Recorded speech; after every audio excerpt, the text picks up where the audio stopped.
विधानसभा निवडणुकीनंतर राज्यात पुन्हा स्मार्ट प्रीपेड मीटर येणार असल्याची चर्चा जोर धरते।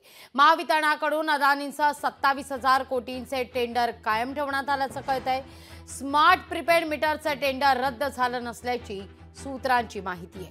महावितरणाला टेंडर रद्द संदर्भात लेखी आदेश नाहीत असंही सूत्रांकडून कळतंय।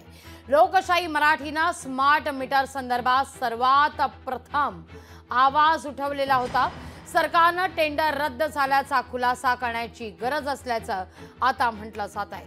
अदानींसह 4 कंपन्यांना दिलेल्या 2,25,00,000 मीटरची 6 टेंडर अद्याप रद्द केलीच नाहीत असं सूत्रांकडून कळतंय।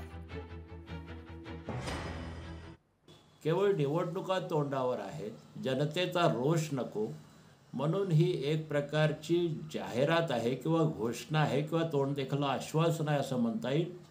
आणि उद्या निवडणुका संपल्यानंतर मग पुन्हा हे 2.25 कोटी मीटर सर्वसामान्य ग्राहकाच्या बोडक्यावर मारायचे आणि 12,000 रुपये प्रति मीटर असा बोजाही लादायचा, अशा पद्धतीचं ही काही वाटचाल आहे की काय असा संशय राज्यातल्या सर्व वीज ग्राहकांच्या मनामध्ये आहे। राज्य सरकारनं ऊर्जा मंत्री फडणवीस यांनी स्पष्टपणानं अधिकृत शासन निर्णय किंवा महावितरणचा निर्णय जाहीर केला पाहिजे, ऑर्डर्स रद्द केल्या पाहिजेत अशी आमची जाहीर आणि स्पष्ट मागणी आहे। लोकशाही मराठी ऐका, पहा, जागरूक रहा।